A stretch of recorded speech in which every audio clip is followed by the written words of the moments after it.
B S Sharma LPG distributor association of India का national president, मेरे साथ मिस्टर जेपी तिवारी जो महाराष्ट्र इकाई के अध्यक्ष हैं, मिस्टर स्वामी हैं और सोनवने जी हैं जो हमारे कार्यकारी अध्यक्ष हैं, श्वेता पाटिल जी हैं जो हमारे राष्ट्रीय सचिव हैं, मिस्टर टोलस हैं और हमारे पदाधिकारी बंधु जी हैं। आपण पाहत आहात जनता न्यूज एक्सप्रेस। आज हम लोग एलपीजी के जो हमारे कार्यकारी निर्देशक हैं तीनों कंपनी के, भारत पेट्रोलियम, हिंदुस्तान पेट्रोलियम और इंडियन ऑयल, उनसे मिलने हेतु हमने एक मेल किया था और जो उपभोक्ताओं की बेसिक समस्याएं हैं, वितरकों से ज्यादा ये वास्तव में उपभोक्ता की समस्या है। मैं थोड़ा सा आपके सामने रखना चाहूंगा। हमारे देश में एक आवश्यक वस्तु अधिनियम है जिसको एसेंशियल कमोडिटी है, क्या एस्पा कहते हैं आप, उसमें धारा 3 में ये केंद्र सरकार के पास अधिकारिता है कि वो किसी भी आवश्यक वस्तु के प्रदाय वितरण के लिए रेगुलेशन बना सके।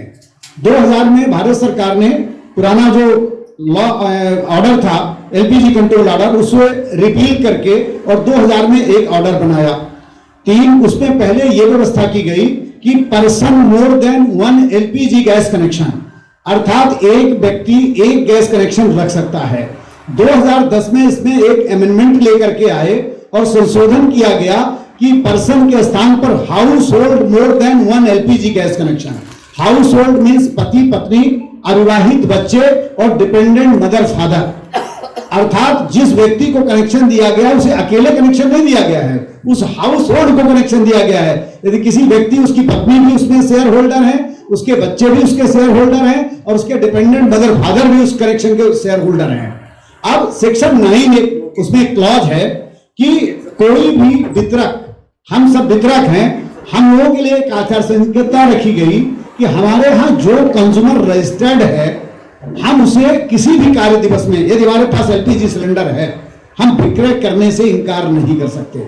उसमें ई-केवाईसी करना, ओटीपी लेना, ऑनलाइन बुकिंग करना, ये कहीं कोई अनिवार्य शर्त नहीं है। यदि आप में से बहुत 2000 के दशक में जाएंगे तो हमारे पास डिस्ट्रीब्यूटर के पास कंज्यूमर पोस्ट कार्ड लिख देता था, एक 15 पैसे का पोस्ट कार्ड आता था, वो भेज देता था अपना कंज्यूमर नंबर और नाम, हम कलेक्ट करते थे और उसकी बुकिंग कर देते थे। वो लैंडलाइन में फोन करता था और कानून आज भी वही विद्यमान है, अलग से कोई कानून नहीं है। लेकिन पहले तो उन्होंने 2 कैटेगरी कर दी आपकी जानकारी के लिए। एक डीबीटीएल है, डायरेक्ट बेनिफिट ट्रांसफर, जो सब्सिडी जिसको कहते देते हैं, और एक है नॉन सब्सिडी। इन्होंने भारत सरकार ने अपील की बहुत सारे लोगों को, जिन 10 लाख से ऊपर जिनकी आमदनी थी, उनको इन्होंने डीबीटीएल से बाहर किया और कहा कि आप सब्सिडी को गिव अप कर दीजिए, और लोगों ने सब्सिडी को छोड़ दिया। लेकिन स्थिति है कि जो नॉन सब्सिडाइज भी हैं उनके लिए भी ओटीपी, उनके लिए भी ऑनलाइन बुकिंग, उनके लिए ई-केवाईसी अनिवार्य कर दिया गया है। और ये कहीं कोई सर्कुलर नहीं है, केवल एक प्रेस रिलीज है जो एलपीजी कंट्रोल ऑर्डर के सेक्शन 9 को वायलेट करता है। दूसरा सबसे बड़ा, इस देश में पहले आज तक कभी नहीं सुना होगा आपने कि गांव और शहरी उपभोक्ता के नाम पर भेदभाव करना। जो नया मार्च में इनका एक प्रेस रिलीज आई, कानून कुछ नहीं, और उसी के अनुसार इन्होंने सॉफ्टवेयर में प्रोग्राम डाला कि जो शहरी वितरक है वो अपने उपभोक्ता को 25 दिन के बाद अर्थात 26 दिन में बुकिंग करेगा। लेकिन जो ग्रामीण वितरक हैं उनके यहाँ बुकिंग 45 दिन बाद अर्थात 46 दिन बाद होगी। अब व्यक्ति शहर में रहे, गांव में रहे, कस्बे में रहे, बड़े बांद्रा में रहे या ठाणे में रहे, उससे क्या फर्क पड़ता है? उसकी जो जीविका है उसकी एलपीजी उतनी ही कंज्यूम होगी। खाना बनाने का सिलेंडर ये थोड़ी देखता है कि मैं बांद्रा में यूज हो रहा हूँ या बरली में यूज हो रहा हूँ तो मैं जल्दी खत्म हो जाऊं और दूसरी जगह यूज किया जा रहा है तो ज्यादा दिन चलूं। वो तो कंजम्पशन उतना ही है। पहली बार इन्होंने आर्टिकल 14 जो कॉन्स्टिट्यूशन ऑफ इंडिया में है, 15 में है कि सरकार किसी भी नागरिक के साथ उसके जन्म स्थान, उसके रहने के स्थान, उसके जाति के नाम पर, उसके मजहब के नाम पर भेदभाव नहीं करेगी। और यहाँ भेदभाव हो रहा है शहरी और ग्रामीण के नाम पर। यह बहुत खतरनाक है और यह बिना मन के हो रहा। दूसरी तरफ रोज भारत सरकार कहती है कि हमारे पास एलपीजी की कोई कमी नहीं है, भरपूर है। लेकिन आप डिस्ट्रीब्यूटर के पास जाइए, महानगरों को छोड़ दीजिए, महानगरों में तो फिर भी सप्लाई थोड़ा ठीक है, गांवों में चले जाइए, जो डिस्ट्रीब्यूटर 20 या 25 लोग अर्थात 6 से 7 हजार सिलेंडर बेचता था, उसको इस महीने, पिछले महीने 10 लोग 3,3500 50% की कटौती की है उन्होंने। और उसके यहाँ 3,000 3,500 की वेटिंग है। मैंने जबलपुर के आर्या में उनको, अब मेरा होम टाउन, मैं भोपाल में रहता हूं लेकिन मेरा होम टाउन इलाहाबाद के पास रीवा है, तो मैंने वहां लोगों के यहाँ आया, शिकायत आई और मैंने बोला कि हमारे गांव में जो डिस्ट्रीब्यूटर है उसके 1800 पेंडिंग है और आपने पिछले 5 दिन से उसको कोई लोड नहीं दिया है, तब जाकर के उन्होंने इसको एक लोड निकाला। तो ये जो स्थिति है कि आप 45 दिन गांव, शहर में 25 दिन आप ई-केवाईसी, आपको पता है कि उज्ज्वला का जो कनेक्शन है वो घर की जो महिला मुखिया है उसके नाम पर दिया गया है और ये 2011 का ओरिजिनल जो 16-17 में जो 2011 का सर्वे था गरीबी रेखा का, उसमें सारी महिलाएं 60 साल से ऊपर हैं। मतलब ज्यादातर उज्ज्वला की महिलाएं 60 से ऊपर है, 75-80 उनकी उम्र है, उनकी ई-केवाईसी होती नहीं है। ई-केवाईसी का मतलब बायोमेट्रिक आंख से उनका होता है, जब हम लगाते आती नहीं है। अब उनकी बायोमेट्रिक नहीं होगी तो उनको रिफिल नहीं मिल रही है। इनका सॉफ्टवेयर आए दिन बंद रहता है, गांवों में नेट नहीं मिलता। आप गांव में चले जाइए, महाराष्ट्र की तो स्थिति मुझे नहीं है, हमारे मध्य प्रदेश में ट्रांसफार्मर जल जाए गांव का तो अगले 15 दिन नहीं लगता है। गांव वाले फिर वो कहेंगे बिजली वाले कि आप एक काम करो, अपना ट्रैक्टर लाओ और ट्रांसफार्मर ले जाओ और लेबर इकट्ठा करो, एमपी वाले आएंगे तो उसको फिट करेंगे। अभी आधी तूफान आ जाए तो अगले 48 घंटे गांव में, शहर में तो फिर भी 2-4 घंटे में ठीक हो जाती बिजली, गांवों में 2 दिन 4 दिन 6 दिन बिजली ठीक नहीं होती। अब वो मोबाइल रिचार्ज नहीं करेगा तो बुकिंग कैसे करेगा? नेट होता नहीं है, खासतौर बीएसएनएल के नेट की इतनी समस्या है, तो कैसे बुकिंग करेगा? तो स्मार्टफोन नहीं है, बहुत सारे लोगों की लैंडलाइन जुड़ी हुई है। अभी मैंने जैसे कहा हाउस होल्ड, अब आप शहर में रहते हैं, किसी का पति ऑस्ट्रेलिया गया हुआ पिछले 4 महीने के लिए किसी प्रोजेक्ट के लिए, अब हाउस होल्ड में तो आपने कनेक्शन पति पत्नी अविवाहित बच्चे और उसके डिपेंडेंट मदर फादर को दिया है। पति ऑस्ट्रेलिया तो बुकिंग कैसे करेगा? मोबाइल कोड इसमें फिट है, जो ऑस्ट्रेलिया लेके चला गया उसकी ओटीपी नहीं आएगी, वहां से बुकिंग नहीं कर सकेगा। तो ये जो व्यवहारिक कठिनाइयां हैं, और ये कौन फेस करता है? डिस्ट्रीब्यूटर फेस करता है। कंज्यूमर कहता है हमें कोई लेना देना नहीं, आप नियम बताओ, सर्कुलर बताओ। ये कोई नियम सर्कुलर हमें बताते नहीं है, मनमाने पूर्ण तरीके से ये हमारे सॉफ्टवेयर में प्रोग्रामिंग कर देते हैं, चाहे वो 90 दिन 46 दिन वाली हो, चाहे वो ओटीपी की हो, चाहे ऑनलाइन बुकिंग की हो और चाहे ई-केवाईसी की हो। इसके अलावा हमारा अभी पीएनजी आ रही है, ये इतना खतरनाक, आपने कभी इस देश में, मैंने तो आजाद भारत में कभी ऐसा कोई आदेश नहीं देखा कि प्राइवेट मैक्सिमम पीएनजी आपूर्ति करने वाली जो कंपनियां हैं वो प्राइवेट हैं। हमारे भोपाल में थिंग गैस है, कहीं अडानी है, कहीं अवंतिका है, कहीं इंद्रप्रस्थ है, अलग अलग हैं। और ये सब प्राइवेट कंपनियों को प्रमोट करने के लिए इन्होंने कहा कि जिस एरिया में आप उसको 24 मार्च का जो सर्कुलर पढ़ेंगे वो कहता है कि जिस एरिया में पीएनजी पाइपलाइन होगी वहां के एलपीजी उपभोक्ता की आपूर्ति 90 दिन बाद बंद कर दी जाएगी। क्या आज मान लीजिए यहाँ पर सीएनजी के वाहन आ गए हैं तो क्या सरकार किसी को यह कह सकती है कि जहां सीएनजी के वाहन उपलब्ध हैं वहां आप डीजल या पेट्रोल के वाहन नहीं लेंगे, या जहां इलेक्ट्रिकल व्हीकल आ गए हैं वहां आप केवल इलेक्ट्रिकल व्हीकल लेंगे, बाकी वाहन नहीं लेंगे? क्योंकि ये कंपटीशन एक्ट का उल्लंघन है, ये मोनोपोली करता है। दूसरा, कंज्यूमर प्रोटेक्शन एक्ट हमारे देश में लागू है, 1986 में जो बना था उसको रिपील करके 2019 में आया। वो ये कहता है कि चूज करने का अधिकार, चयन करने का अधिकार कंज्यूमर के पास है। हमारे छत्तीसगढ़ से ले जाइए, छत्तीसगढ़ में केवल धान पैदा होती है, धान का कटोरा, वहां गेहूं होता ही नहीं। अब आप कहेंगे कि यहाँ तो केवल धान पैदा होती है इसलिए छत्तीसगढ़ का आदमी केवल धान चावल खाएगा, वो गेहूं नहीं खाएगा। ये सरकारें कैसे तय करने लगी? ये इतना विचित्र आदेश है कि जहां पीएनजी है वहां एलपीजी नहीं देंगे। ये तो कोई तुम नहीं चयन करने का, साहब यहाँ स्टोर खुल गया है इसलिए आप किराने से सामान नहीं खरीद सकते। ये जो सरकार मोनोपोली कर रही है इस देश में, एकाधिकार कायम करने की कोशिश कर रही है। और हर शहर में सबसे बड़ी चीज ये है कि जो पीएनजी का इन्होंने लाइसेंस दिया है, एक शहर के लिए एक ही कंपनी है, एक ही सेवा प्रदाता है, जबकि कंपटीशन कमीशन ये कहता है, पहले हमारे यहाँ टीपी एक्ट था जो 41 होकर के कंपटीशन एक्ट हुआ कि प्रतिस्पर्धा होनी चाहिए। मतलब चूज कर, चाहे वो टेलीकॉम सेक्टर हो, इलेक्ट्रिकल सेक्टर हो, हर सेक्टर में प्रतिस्पर्धा हो, 2-4 सेवा प्रदाता हो, ताकि एक आदमी मोनोपोली नहीं करे। और ये कानून किसने बनाया? भारत सरकार, भारत की संसद ने बनाया। और उसके विरुद्ध जाकर के आप खुद मोनोपोली को आमंत्रित कर रहे हैं कि साहब थिंग गैस ही भोपाल में सप्लाई करेगी, रायपुर में अडानी ही करेगी, कहीं एजीएल है, कहीं एमजीएल है, कहीं अवंतिका है, जो भी अलग अलग कंपनियां हैं, केवल एक कंपनी करेगी। और सबसे बड़ी बात यह है कि एलपीजी पर भारत सरकार की प्राइस कंट्रोल है। आज अभी किन्हीं कारणों से आप 920 रुपए के आसपास सिलेंडर होगा, 915 रुपए, यहाँ हमारे यहाँ 919 रुपए है।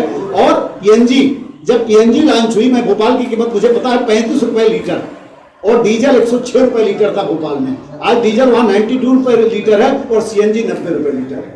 नहीं, सीएनजी डीजल वहीं से और नीचे आ गया राजनीतिक कारणों से, क्योंकि सरकार का प्राइस कंट्रोल है। और हमारा जो कॉन्स्टिट्यूशन कहता है कि हमारी जो सरकारें वो वेलफेयर स्टेट हैं, कल्याणकारी राज्य हैं, इसलिए सरकारें कल्याण के लिए काम करती हैं।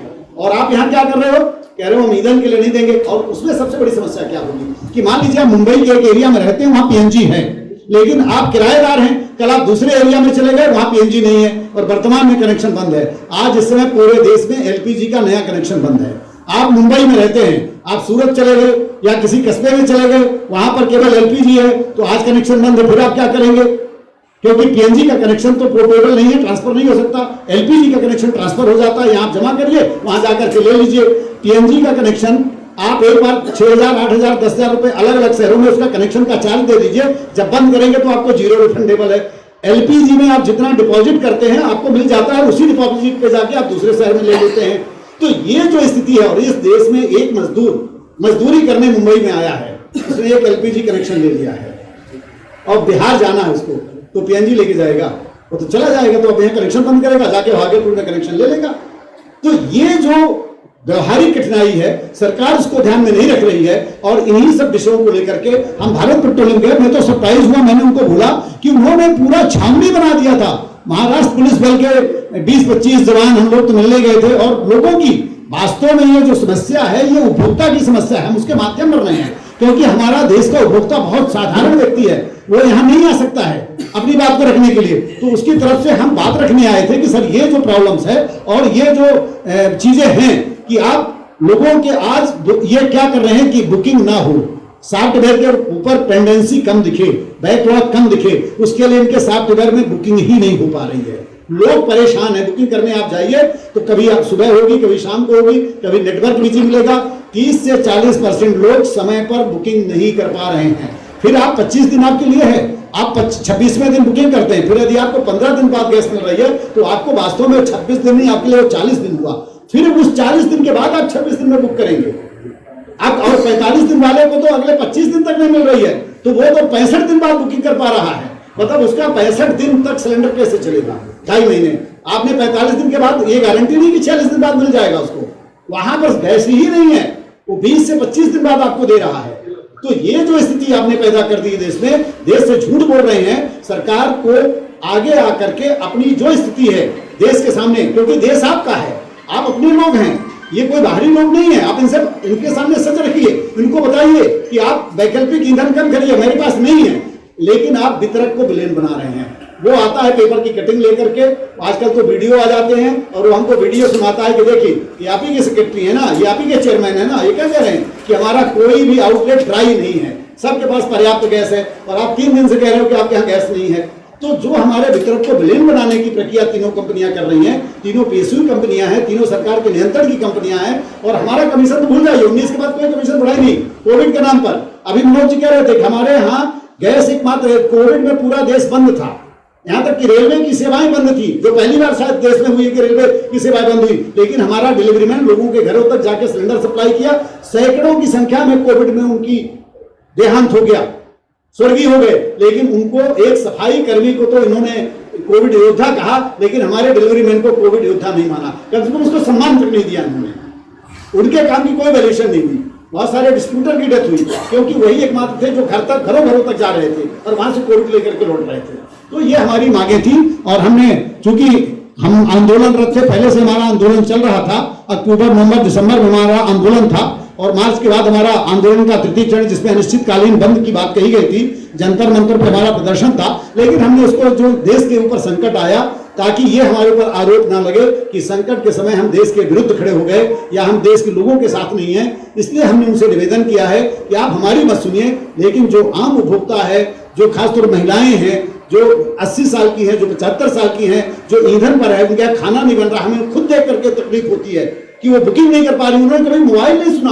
और किसी के पास मोबाइल भी है तो वो सुन लेती है, केवल उसको एक बटन दबाना आता है कि सुन ले, कोई कॉल आए, इसके अलावा उनको आता नहीं, उनके पास ऐसा कोई मोबाइल नहीं जिससे बुकिंग करें। तो ये बेसिक समस्या को लेकर के हमने ज्ञापन सौंपा है, और इसके बाद नहीं होता तो जो भी हमारे पास वैकल्पिक उपाय हैं, एसोसिएशन की राष्ट्रीय समिति की बैठक होगी, उसमें हम निर्णय करेंगे। महाराष्ट्र एलडीए का प्रेसिडेंट, मेरा भी एक निवेदन है सरकार का, हम लोग ये बोल रहे हैं कि अभी जो डीलर लोग मार खा रहे हैं, जिसमें नागपुर में हमारे डोमेस्टिक गैस एंड अप्लायंस वालों ने मार खाया अभी 8 दिन पहले। ये ताजी घटना है। लोगों का रोज सिर्फ गैस सिलेंडरों पे आ रहा है, वो जबकि सही तरीका यही है कि सरकार के पास माल ही नहीं है। वो एक झूठी तसल्ली दे रहे हैं कि भाई हमारे पास माल है, उनका सॉफ्टवेयर अपडेट नहीं है। सॉफ्टवेयर अपडेट नहीं होने से वो सिस्टम बंद होता तो जो लोग लाइन में आना जाना, कोई डीलर पसंद नहीं करता। आज तक तो कभी लाइन किसी का नहीं लगी। आज ये क्यों लाइन लगी, कोई सोचने को तैयार नहीं। डीलर चोर है, उनका एक ही कहना है डीलर ही बदमाश, बाकी सब साहूकार हैं। बाकी और कुछ नहीं कहना मुझे। आताच्या या सगळ्या परिस्थिती जी आमचे माननीय अध्यक्ष शर्माजींनी सांगितली, सगळे काही जे इश्यू आहेत ते सगळे ग्राहकांना भेडसावतात आणि त्याच्यामुळे काय होतं की बऱ्याच गोष्टी म्हणजे जसं बुकिंग काही लोकांची होऊ शकत नाहीये, काहींना ओटीपी मिळत नाहीये, काहींना सप्लाय मिळत नाहीये. या गोष्टीमुळे काय होतं की नागरिक ग्राहक आमचे जे त्यांच्यासोबत फक्त त्यांचा रोष फक्त आमच्यावर निघतोय, आमच्या डिलिव्हरी बॉयवर निघतोय, आमच्या स्टाफवर निघतोय आणि सगळेजण ज्या मानसिक परिस्थितीमध्ये काम करताय गेल्या 2 महिन्यापासून, तरी आम्ही संयमाने हे सगळं हँडल करतोय आणि देशाच्या सोबत आहोत, सरकारच्या सोबत आहोत, कंपनीच्या सोबत आहोत. ग्राहकांना चांगली चांगली सेवा जसं आम्ही कोरोना काळात दिली की जीवाची पर्याय न करता आमच्या डिलिव्हरी बॉयनी सेवा दिली, तशी सेवा आम्ही आजही देत आहोत. पण ज्या यांच्या नियमांमुळे गोष्टींमुळे जी काही अडचण येते सॉफ्टवेअरच्या इश्यूजमुळे, तर त्याच्यामुळे जो काही रोष निघतोय, काही ठिकाणी आमच्या डिलिव्हरी बॉयवर हल्ला होतोय, काही ठिकाणी स्टाफवर होतोय, काही ठिकाणी वितरकांसोबत हे होतंय. तर या भीतीच्या वातावरणात देखील आम्ही खंबीरपणे काम करायचं, सेवा देण्याचं काम करतोय. तर ह्याच आमच्या अडचणी सोडल्या जाव्यात, ग्राहकांना चांगली सेवा अजून आम्ही देऊ शकतो, अशा पद्धतीने हे निवेदन आहे की त्याच्यातून समस्या सोडवा. जे की आमचं 10 वर्षापासून कमिशन म्हणजे फक्त एकदाच वाढलं, जे की 10 वर्षात इतकी महागाई वाढली. आता तुम्ही बघताय प्रत्येक गोष्टीमध्ये महागाई वाढली. सरकारच्या अधिकाऱ्यांचे राज्य लेवलवर, स्टेट लेवलवर, सगळ्या कंपन्यांमध्ये, प्रायव्हेट ठिकाणी सगळ्या गोष्टीचे पगार वाढलेत, सगळ्याचं हे वाढलं. तर त्या पद्धतीने आम्हाला देखील आमचा सन्मान करण्यात यावा, जेणेकरून आम्ही ग्राहकांना अजून चांगल्या पद्धतीने, उत्तम पद्धतीने आम्ही त्यांची सेवा देऊ शकू आणि कोणताही क्लेश निर्माण न होता हा व्यवसाय ग्राहकांप्रतीची जी आमची सेवा आहे ती व्यवस्थित चालावी, याच उद्देशाने फक्त आम्ही इथे मुंबईमध्ये पूर्ण महाराष्ट्राचे वितरक जमा झालो. देशभरांच्या वितरकांना तर आम्ही आवाहन नाही केलं, कारण सध्या आमचे तिन्ही कंपन्यांचे हेड ऑफिस इथे आहे. तर आज फक्त आम्ही कंपन्यांच्या तिन्ही हेड ऑफिसला मागच्या 10 दिवसापूर्वीच, 8 दिवसापूर्वीच आम्ही पत्रव्यवहार केला, मेल केला. सतत आम्ही गेल्या 1.5 महिन्यापासून आमचे राष्ट्रीय अध्यक्ष, आमचे असोसिएशन, एलपीजी असोसिएशन पत्रव्यवहार करत आले, पण आमच्या कोणत्याही पत्राला त्यांचं काही उत्तर नाही किंवा आम्हाला बोलवण्यात आलं नाही बैठकीसाठी. म्हणून आम्ही शेवटी येऊन इथे धडकलो आहोत मुंबईमध्ये. पूर्ण महाराष्ट्राचे वितरक जवळपास 1 ते 1,500 वितरक इथे आले, पण त्यांनी पोलीस प्रोटेक्शन मागितलं कंपन्यांनी, तिथे जमावबंदी कायदा लावण्यात आला. तर आम्ही या गोष्टीचा, पोलीस बंधूंचा सन्मान करून आम्ही फक्त निवडक बंधूंनाच मग इथे जवळ बोलवलं. बाकी मुंबईमध्ये जे आमचे वितरक बंधू आहेत ते त्यांना तिथेच थांबायला लावलं आणि कायदेशीर संवैधानिक पद्धतीने आम्ही ते निवेदन आम्हाला द्यायचं होतं, ते नकार देत होते. ते म्हणजे आमचे सगळे अधिकारी, भारत पेट्रोलियमचे होतात की आमचे सगळे अधिकारी सुट्टीवर आहेत आज. तर हे तर शक्य नाही ना. सोमवारचा 3 दिवसाच्या सुट्टीनंतरचा पहिला दिवस आहे आणि सगळे अधिकारी कसं काय सुट्टीवर राहू शकतात. पण आम्ही निवेदन देण्यासाठी अडून राहिलो. पोलीस बंधूंनी पण आम्हाला मदत केली. त्यांनी सांगितलं की निवेदन हा स्वीकारणे हा कायदेशीर पद्धतीने तो अधिकार आहे, तुम्हाला निवेदन स्वीकारावंच लागेल. आणि त्यांच्या दोन्ही आज आम्ही भारत पेट्रोलियम, SPCL दोन्हीकडे पण आम्ही आमचं निवेदन दिलेलं आहे. इथून पुढे आम्ही आता इंडियन ऑइल कॉर्पोरेशनला जातोय, तिथे पण आमच्या अडचणीचं समस्या निवेदन देतोय आम्ही. आणि जर याच्यावर जर विचार नाही झाला तर आम्ही पुढे हे सगळं क्रायसिस जे आहे हे सगळं व्यवस्थित नॉर्मल झाल्यानंतर आम्ही आमच्या कमिशनसाठी, इतर मागण्यांसाठी आम्ही राष्ट्रीय स्तरावर आमचं आंदोलन उभारणार आहोत. धन्यवाद. हमारा पूरा देश अलग अलग, महाराष्ट्र यूनिट है, राजस्थान, गुजरात, यूपी, बिहार, छत्तीसगढ़, कर्नाटक, पूरे देश भर में, पंजाब, तो हमारी यूनिट सभी डिस्ट्रीब्यूटर इसमें शामिल हैं. सभी का हित है और सभी की परेशानियां हैं, तो सभी से हमारे राज्य इकाई की अलग अलग यूनिट होती है. हम लोग आजकल जूम के माध्यम से हर महीने बैठक करते हैं, जो हमारे पदाधिकारी हैं. फिर महाराष्ट्र के लोग महाराष्ट्र को कोऑर्डिनेट करेंगे, मध्य प्रदेश के लोग मध्य प्रदेश के डिस्ट्रीब्यूटर को कोऑर्डिनेट करेंगे. तो डिस्ट्रिक्ट लेवल तक हमारी कमेटी है और ये सबसे मिल करके हम लोग तय करेंगे कि आगे की रणनीति क्या होगी. कि इन्होंने कहा, पहले तो उन्होंने खुद पाबंदी लगा दी. एक तो ये राज्य का सब्जेक्ट नहीं है, क्योंकि दोनों की सरकारें एक हैं. पश्चिम बंगाल या तमिलनाडु की सरकार नहीं बोलेगी. महाराष्ट्र के मुख्यमंत्री केंद्र सरकार की बचाव में आते हैं, उनको सप्लाई से क्या लेना देना है, क्योंकि पेट्रोलियम मंत्री या पेट्रोलियम सेक्रेटरी उनसे बात करके थोड़ी देते हैं कि किस प्लांट में. आप रिकॉर्ड पूछ लीजिए, कल आप पता करिए कि किस प्लांट को कितनी इंडेंट है और कितनी आपने सप्लाई दी. वास्तविकता इनके पास सप्लाई नहीं है. दूसरी तरफ इन्होंने खुद नॉन डोमेस्टिक, जिसको आप कमर्शियल कहते हैं, अगले फरवरी में इसकी कीमत लगभग 1600-1700 रुपए थी, जो आज 3100 रुपए के आसपास हो गई है। भोपाल में इसकी कीमत 3085 रुपए है, यहाँ पर भी मेरे को लगभग इतनी ही होगी। दोगुनी कीमत सरकार ने क्यों कर दिया? अंतरराष्ट्रीय बाजार में कहीं पर भी क्रूड इतना नहीं बढ़ा है या ब्रिटेन पेपर नहीं बढ़ी है, लेकिन सरकार खुद मुनाफाखोरी कर रही है। 993 रुपए, मतलब मेरे पास, चूंकि मैं सामर्थ्यवान व्यक्ति हूं, मैं कुछ भी कर लूं, डिस्ट्रीब्यूटर के पास चेक पॉइंट है, उसको अपने कंज्यूमर को देने के लिए सिलेंडर नहीं है। यदि मान लीजिए मैं किसी होटल वाले को महीने के 300 सिलेंडर दे रहा था, तो 25 सिलेंडर देने के लिए मेरे पास नहीं है, कहां से होगा? और ये देखिए नेटवर्क, मैं ये नहीं कहता हर जगह लूप होल हैं, प्राइवेट वाले भी थे, प्राइवेट पार्टनर, आपने गो गैस, गगन गैस, पता नहीं कितनी प्राइवेट कंपनियां थी, वो भी तो सप्लाई कर रही थी, वो हमारे कंटेनर में भर के सप्लाई कर रही हैं। आपके पास कोई मैकेनिज्म नहीं है। आप 5 किलो का जो छोटा सिलेंडर था, जिसमें विद्यार्थी मजदूर, आज उसकी कीमत शायद 900 रुपए के आसपास है 5 किलो गैस की। अब आज उससे और 14 किलो गैस की कीमत 900 रुपए है। आप अंतर देखिए, 14 किलो जो डोमेस्टिक सिलेंडर है उसकी कीमत 919 रुपए है, और फ्री ट्रेड के नाम पर 5 किलो गैस की कीमत भी आपने 900 रुपए रखी है, जिसको उपयोग करता है मजदूर वर्ग और विद्यार्थी वर्ग।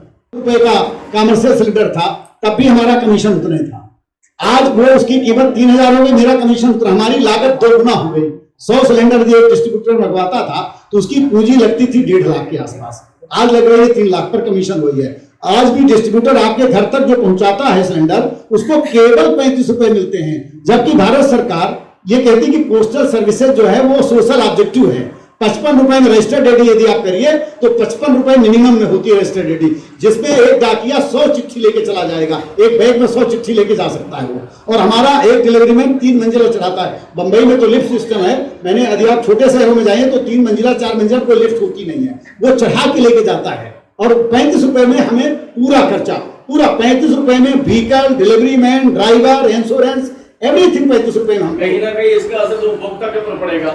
नहीं देखिए, उपभोक्ता तो अंततोगत्वा जो भी महंगाई होगी, जो भी रिएक्शन होता है वो उपभोक्ता पर ही होता है, पर उसको अच्छी सर्विसेज। आप देखिए, हम रेलवे में जनरल कोच में हवाई जहाज वाली यात्रा की जो सुविधा है उसकी कल्पना तो नहीं करेंगे भाई, वैल्यू एडेड सर्विस है, तो जो वैल्यू होगी उसी के आधार पर तो सर्विस मिलेगी। जब 35 सीसी ले तो डिस्ट्रीब्यूटर अपना इंफ्रास्ट्रक्चर बढ़ा नहीं सकता ना, क्योंकि क्या होता है, सर्दी में मान लीजिए हम 10,000 रिफिल बेचते हैं, गर्मी में आकर के हमारी रिफिल 6 या 7,000 हो जाती, 30% हमारा सेल डाउन हो जाती है गर्मी में। तो हम एवरेज रखते हैं कि दोनों मौसम में हमारे पास जो इंफ्रास्ट्रक्चर है वो बराबर काम करे, क्योंकि मेन पावर आज की तारीख में आप सभी जानते हैं कितना महंगा है। मेन पावर एक तो मिलता ही नहीं सप्लाई के लिए, रखिए बहुत मुश्किल हो रही है। कितना % बढ़ने की मांग कर रहे हैं? नहीं, हमने एक, इन्होंने डिनोवा स्टडी बनाई थी भारत सरकार ने 2018 में, एक IIM अहमदाबाद के प्रोफेसर की एक कमेटी बनाई थी, और उसने कहा था कि मूल्य सूचांक, जिस प्रकार सरकारी कर्मचारी को जनवरी और जुलाई में जो भी महंगाई का मूल्य सूचांक होता है, आप उनको डीए देते हैं, आप लोग देते हुए डेली अलाउंस जो महंगाई भत्ता है, उसी तरह इन्होंने कहा था। और हमारी रिकमेंडेशन जो टोटल हमें 73 रुपए मिलता है, home delivery charge plus administrative charge, उसको उन्होंने 150 रुपए की रिकमेंडेशन की थी। और हमने कहा कि जो भी आपकी कमेटी ने जो रिकमेंडेशन दी है, आपने जो कमेटी बनाई उसकी अनुशंसा को लाई। अभी जब तक देश की नॉर्मल स्थिति नहीं है, अभी हम सरकार को देख रहे हैं, देखिए लोकतंत्र में आंदोलन एक अंतिम विकल्प है, आंदोलन लोकतंत्र का हिस्सा है। जब सरकार हमारी नहीं सुनेगी तो हम लोग, पहले भी अभी अक्टूबर नवंबर में एक नो इंडेंट नो के एक दिन के लिए हमने किया था, लेकिन ध्यान रखा था कि आम नागरिक को कष्ट ना हो, क्योंकि LPG के अलावा हम भी कंज्यूमर हैं, किराने की दुकान में, दूध की दुकान में, तो हमारा ऑब्जेक्टिव यही है कि किसी प्रकार की तकलीफ कंज्यूमर को नहीं होनी चाहिए। लेकिन यदि कभी ऐसा कुछ आता है तो अभी हम इस पर विचार कर रहे हैं, और ये हमारा अंतिम विकल्प होगा। जब हमारे सारे रास्ते बंद हो जाएंगे तभी हम आंदोलन की ओर आगे। और जैसे ही देश में नॉर्मल स्थिति होती है, हमारी मांगे जो पेंडिंग है, इसको लेकर के जो भी, यदि हमें न्यायालय में, कोर्ट में जाना पड़े रिट याचिका के माध्यम से, वो भी विकल्प हम तलाश रहे हैं। और जो हमारा आंदोलन का एक लोकतांत्रिक विकल्प है आर्टिकल 19 के तहत, उसको भी हम सोच रहे हैं कि उसके तहत हमें यदि आंदोलन की जरूरत पड़ी तो आंदोलन करने के लिए भी। अचूक बातम्या, निपक्षपाती विचार, अन्यायाविरुद्ध वाचा फोडणारे परखड विचारांचे सार्वभौम दैनिक प्रजासत्ताक जनता।